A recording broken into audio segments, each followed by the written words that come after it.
Assalamualaikum warahmatullahi wabarakatuh.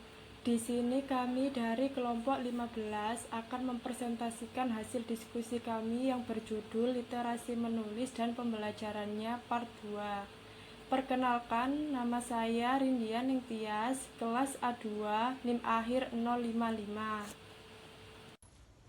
Nama saya Lutfa Cahyani dengan NIM digit akhir 058 dari kelas A2 Prodi PGSD semester 5.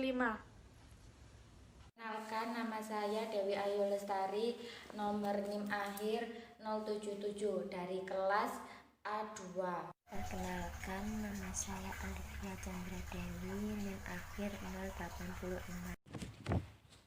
Pengertian literasi menulis menurut Yunus Abidin dan kawan-kawan tahun 2018 halaman 206 mengemukakan bahwa dalam konsep literasi menulis adalah suatu proses berulang yang dilakukan oleh penulis untuk merevisi ide-idenya, mengulangi tahap-tahapan menulis hingga mencurahkan ide dan gagasan tersebut dalam sebuah bentuk tulisan yang sesuai dengan gagasan atau ide yang dikembangkannya. Dalam konteks pendidikan, literasi menulis merupakan suatu program yang konkret yang dapat digunakan untuk mengembangkan siswa menjadi berpikir kritis dan pemecahan masalah. Kemampuan menulis secara analitis ini lebih jauh mampu mendorong siswa untuk memahami berbagai informasi secara mendalam.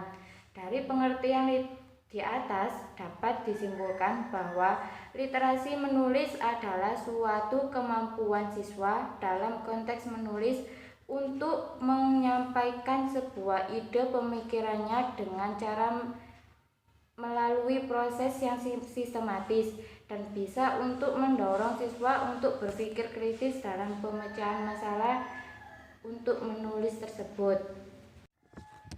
Tujuan literasi menulis. Adapun tujuan literasi menulis ada 3. 1. Pembelajaran literasi menulis bertujuan agar kegiatan menulis dapat digunakan sebagai sarana memahami teks atau konsep keilmuan tertentu. Oleh sebab itu, kegiatan menulis ini harus selalu berhubungan dengan bidang keilmuan tertentu yang sedang siswa pelajari. 2. Pembelajaran literasi menulis harus diorientasikan agar siswa mampu berpikir kritis, berorientasi pada problem solving dan kreatif. Oleh sebab itu, pembelajaran literasi menulis tidak hanya agar siswa mampu menulis saja, melainkan agar siswa mampu menggunakan keterampilan berpikirnya dalam menulis. 3. Pembelajaran literasi menulis agar siswa mampu menghasilkan berbagai genre tulisan yang sesuai dengan bidang keilmuan yang hendak ditulisnya.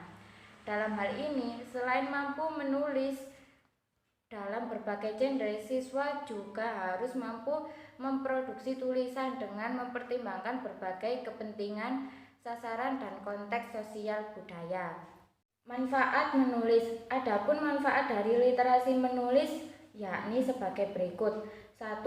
Siswa mendapatkan banyak umpan balik atas tulisan yang telah dipublikasinya. 2. Melalui pengenalan media menulis ini berkenaan pula dengan media internet dan media digital lainnya, sehingga siswa mampu memahami peran penting internet dan media digital lainnya bagi proses penulisan yang dilakukannya.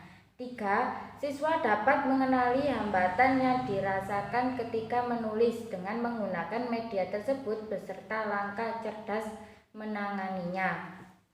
Adapun beberapa hambatan yang terjadi selama proses pembelajaran menulis yakni beberapa hambatan tersebut diuraikan sebagai berikut. Pertama, kesulitan menulis dengan tangan yang meliputi terlalu lambat dalam menulis, salah arah pada penulisan huruf dan angka, tulisan terlalu miring, jarak antara huruf tidak konsisten, tidak tepat dalam mengikuti garis horizontal, tekanan pensil terlalu kuat atau terlalu lemah, ukuran pensil terlalu besar atau terlalu kecil, gerakan menulis kaku dan kadang tersendat, serta bentuk huruf yang ditulis terbalik. Yang kedua, pemilihan metode yang tidak sesuai dengan proses menulis yang berorientasi pada pengembangan kemampuan berpikir dan kemampuan berprestasi siswa. Ketiga, menyajikan pengetahuan prosedural tentang menulis secara prosedural. Yang keempat, menyajikan tujuan menulis secara jelas dan terukur. Keempat, membimbing siswa selama proses pembelajaran. Kelima, mengembangkan lembar kerja menulis yang sistematis dan membantu siswa menulis. Dan yang terakhir, membimbing siswa memilih bahasa dan gaya penulisan yang tepat yang nantinya akan digunakan dalam mengembangkan tulisannya. Literasi menulis. Menurut Urquhart dan McIver pada tahun 2005, terdapat 5 solusi yang dapat mengatasi hambatan literasi menulis, yakni waktu, penilaian, teknologi, peran guru, dan strategi pembelajaran. Yang pertama, waktu menulis yang lebih panjang. Dalam konteks waktu, pembelajaran literasi menulis memerlukan waktu menulis yang lebih panjang. Hal ini sejalan dengan kenyataan bahwa kemampuan literasi menulis dihasilkan melalui proses menulis yang bersifat rekursif, yakni adanya pengulangan dalam beberapa tahap proses menulis. Kedua, penilaian proses umpan balik. Penilaian dalam proses pembelajaran literasi menulis hendaknya tidak difungsikan hanya untuk membuat keputusan, melainkan digunakan sebagai penilaian proses yang disertai dengan umpan balik pada setiap tulisan siswa. Yang ketiga, pembelajaran literasi menulis berbasis teknologi. Dengan demikian, tulisan yang dihasilkan siswa akan beragam seperti poster, pamflet, minibook, buku zigzag, atau tulisan yang ada di internet seperti blog, jejaring sosial, dan berbagai laman situs lainnya. Yang keempat, peran guru dalam membimbing siswa pada saat pembelajaran literasi menulis. Peran guru dalam pembelajaran literasi menulis bukanlah sebagai seorang pembimbing proses pembelajaran siswa, akan tetapi guru menjadi teman menulis dan model menulis. Peran guru sebagai motivator jelas diperlukan dalam pembelajaran literasi menulis. Yang kelima, pemilihan metode atau strategi pembelajaran literasi menulis.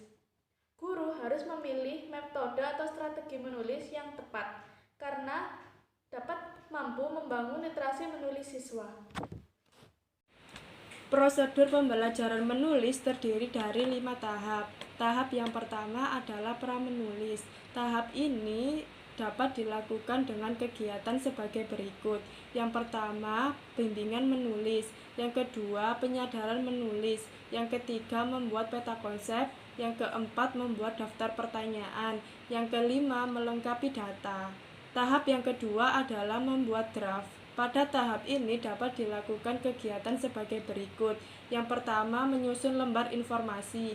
Yang kedua, menulis dan mengulang ide. Yang ketiga, menulis berkelompok. Dan yang terakhir, menuliskan kutipan. Tahap 3 yaitu revisi. Pada tahap ini, siswa diminta untuk mengecek hasil dari kosakata yang telah dipilihnya. Yang keempat adalah tahap pengeditan. Pada tahap ini, siswa diminta untuk melakukan beberapa aktivitas. Salah satunya adalah dengan memperluas kalimat. Dan yang terakhir adalah tahap publikasi. Pada tahap ini, siswa mempublikasikan tulisan yang dibuatnya. Metode pembelajaran menulis terdiri dari 3 metode. Metode yang pertama adalah metode bengkel menulis. Yang kedua adalah metode menulis berbasis genre. Yang ketiga adalah metode observasi kritis. Yang pertama, metode bengkel menulis. Bengkel menulis merupakan sebuah wilayah literasi tempat siswa belajar proses menulis melalui penyediaan waktu secukupnya oleh guru. Siswa secara pasti dapat merencanakan, mengorganisasikan, dan menyajikan tulisannya. Menurut Dorn dan Sophos tahun 2001 halaman 32. Yang kedua adalah metode menulis berbasis genre. Pada dasarnya, metode menulis berbasis genre adalah metode pembelajaran menulis yang menekankan pada pentingnya pemahaman sebuah teks sebagai bekal kegiatan menulis. Menurut Majken et al. Tahun 1990. Dan metode yang terakhir adalah metode observasi kritis. Metode observasi kritis adalah suatu metode pembelajaran menulis yang menekankan pada kemampuan siswa dalam melakukan serangkaian aktivitas pengamatan sebagai bahan dalam kegiatan menulis.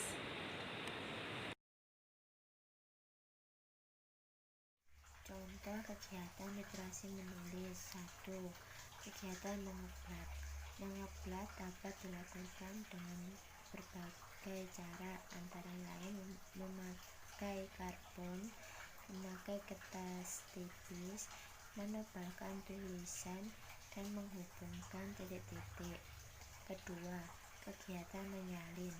Menyalin merupakan kegiatan menulis dengan cara meniru tulisan yang terdapat dalam buku pelajaran atau tulisan guru di papan tulis.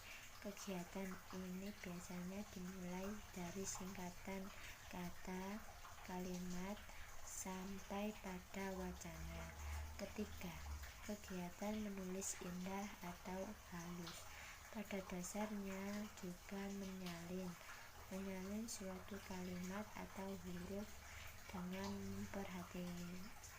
memperhatikan bentuk, ukuran, dan tebal tipisnya tulisan secara baik, benar, dan rapi. Ukuran suatu tulisan dapat dilihat dari perbandingan dengan pertolongan suatu garis. Dengan demikian, menulis indah bertujuan agar siswa dapat menulis dengan tepat, terbaca, dan rapi. Huruf yang baru diajarkan dalam kaitannya dengan kata atau kalimat. Kegiatannya dilakukan dengan memperdengarkan kata, kalimat, atau wacana kepada siswa untuk kemudian meminta mereka menuliskan kembali apa yang telah mereka dengar. Kelima, kegiatan melengkapi. Ada beberapa cara dalam pengajaran menulis yang dilakukan melalui kegiatan melengkapi. Cara-cara tersebut dari yang paling mudah sampai sukar. Melengkapi dapat dilakukan dengan langkah-langkah sebagai berikut. 1. Melengkapi dengan huruf. Kedua, melengkapi dengan suku kata. Ketiga, melengkapi dengan kata. Dan keempat, melengkapi dengan cara mengisi titik-titik dengan kata-kata yang sesuai dengan sehingga menjadi kalimat yang benar. Keenam, kegiatan menulis berdasarkan rangsangan visual. Berdasarkan rangsangan visual, kegiatan menulis dapat dilakukan dengan cara menyajikan gambar atau film yang membentuk rangkaian cerita, dan siswa diminta untuk membuat karangan berdasarkan gambar atau film yang telah diperlihatkan. Dalam bentuk mengarang sederhana cukup 5-10 baris. Dalam mengarang ini digunakan rangsangan visual berupa gambar. Selanjutnya, siswa diminta menyusun cerita sesuai dengan gambar tersebut. Selain dengan rangsangan visual, dapat juga dengan meminta siswa menuliskan pengalamannya sendiri, cerita dari bangun tidur sampai akan berangkat ke sekolah atau dalam perjalanan menuju ke sekolah dan sebagainya. Dalam mengarang sederhana di kelas kerapian, ketepatan ejaan, dan isi karangan ditekankan kepada siswa untuk diperhatikan. Ketujuh, kegiatan menulis berdasarkan rangsangan suara. Bentuk kegiatan menulis ini dilakukan dengan cara menyajikan suara yang dapat berbentuk dialog, ceramah, diskusi, atau tanya jawab, baik yang berupa rekaman suara maupun secara langsung. Misalnya, siswa disuruh membuat karangan berdasarkan rekaman yang telah didengarkan. Kedelapan, kegiatan menulis dengan rangsangan buku. Kegiatan menulis ini dilakukan dengan cara menyajikan teks bacaan, dan siswa diminta untuk membuat karangan berdasarkan teks yang telah dibacanya. Bentuk tugas yang harus dikerjakan siswa dapat berupa membuat ringkasan atau rangkuman atau sinopsis, membuat resensi, dan membuat kritik. Kesembilan, kegiatan menulis laporan.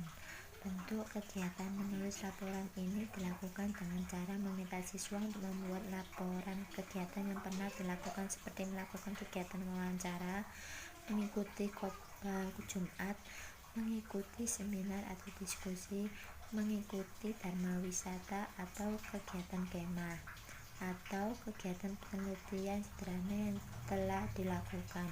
Ke-10. Kegiatan menulis surat. Surat merupakan bentuk percakapan yang disajikan secara tertulis. Surat berbeda dengan percakapan biasa karena jawaban orang yang diajak berbicara tidak dapat diterima secara langsung. Oleh karena itu, bentuk bahasa dalam surat dapat dikatakan mengarah pada bahasa percakapan biasa.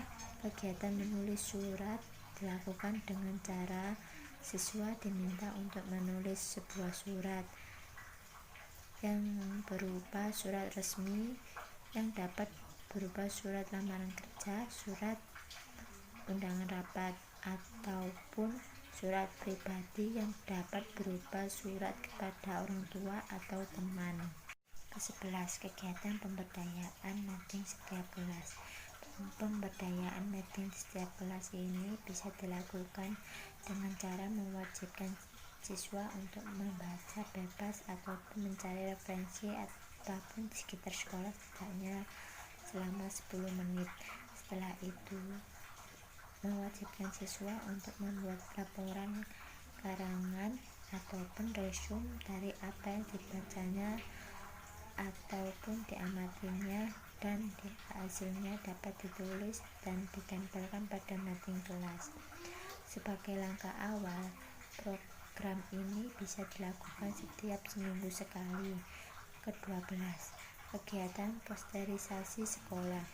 Membuat poster-poster yang berisi ajakan, motivasi maupun kata-kata mutiara yang dapat dilakukan untuk menulis pada kertas karton atau sebagainya. Kemudian, tulisan tersebut dapat ditempel atau digantung di beberapa spot kelas atau sekolah. Ke-13. Kegiatan membuat pohon literasi di setiap kelas. Pohon literasi bisa dibuat oleh siswa secara mandiri. Nantinya, daun-daun yang ada pada pohon literasi bisa ditulis dengan nama-nama siswa sekelas atau cita-cita siswa atau karakter mulia yang harus dilakukan. Kegiatan untuk membuat pohon literasi yang bisa memotivasi minat baca tulis pada anak didik. Anak didik diminta membaca materi pelajaran, kemudian menuliskan informasi yang didapat pada kertas origami. Kertas tersebut dibentuk sesuai dengan ide mereka, lalu digantungkan di pohon literasi kelas. Selain origami, pohon literasi bisa dibuat dari kertas karton atau plano yang didesain kreatif, mungkin memiliki ranting dan daun yang berwarna-warni. Setiap ranting menjelaskan poin-poin mengenai suatu bacaan. Pohon literasi adalah solusi meningkatkan budaya literasi bagi siswa. Program ini untuk meningkatkan motivasi serta budaya literasi di lingkungan sekolah sehari-hari. Ke-14. Kegiatan membuat dinding motivasi di setiap kelas. Dinding motivasi adalah sebuah hiasan yang terdapat pada dinding yang ada di kelas yang berisikan kata-kata motivasi yang ditulis oleh siswa. Dinding motivasi ini berguna untuk menginspirasi siswa. Ke-15. Kegiatan mengarang cerita non-fiksi.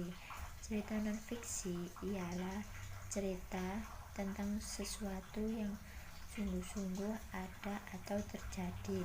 Karangan non-fiksi menuliskan cerita yang berhubungan dengan hal-hal yang ada di sekitarnya atau peristiwa-peristiwa yang terjadi di lingkungannya. Dengan demikian, mengarang cerita non-fiksi ialah menulis apa saja yang dilihat, apa saja yang diketahui, dan apa saja yang dialami. Ke-14. Kegiatan membuat dinding motivasi di setiap kelas. Dinding motivasi adalah sebuah hiasan yang terdapat pada dinding yang ada di kelas yang berisikan kata-kata motivasi yang ditulis oleh siswa. Dinding motivasi ini berguna untuk menginspirasi siswa. Ke-15. Kegiatan mengarang cerita non-fiksi. Cerita non-fiksi ialah cerita tentang sesuatu yang sungguh-sungguh ada atau terjadi. Karangan non-fiksi menuliskan cerita yang berhubungan dengan hal-hal yang ada di sekitarnya atau peristiwa-peristiwa yang terjadi di lingkungannya. Dengan demikian, mengarang cerita non-fiksi ialah menulis apa saja yang dilihat, apa saja yang diketahui, dan apa saja yang dialami. Ke-16. Kegiatan menulis berita aktual. Berita aktual ialah menyampaikan terjadinya suatu peristiwa dengan cara menuliskannya menurut tata tulis berita yang telah lazim dipergunakan dalam bersurat kabaran. Jadi, berita aktual ialah suatu kejadian yang penting disampaikan oleh seseorang untuk orang banyak secara tertulis. Tujuan menulis berita aktual ialah 1.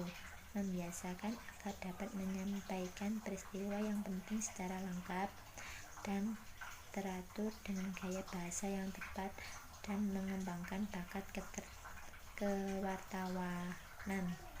Ke-17. Kegiatan mengarang naskah pidato. Pidato ialah berbicara di hadapan publik. Suatu pidato yang resmi memerlukan persiapan. Oleh karena itu, pidato harus dipersiapkan secara tertulis. Untuk melatih menyusun naskah pidato, perlu memperhatikan jenis-jenis pidato yang akan disampaikan. Berdasarkan isinya, pidato dapat dibedakan antara lain pidato penjelasan, pidato sambutan, pidato laporan, dan pidato keilmuan.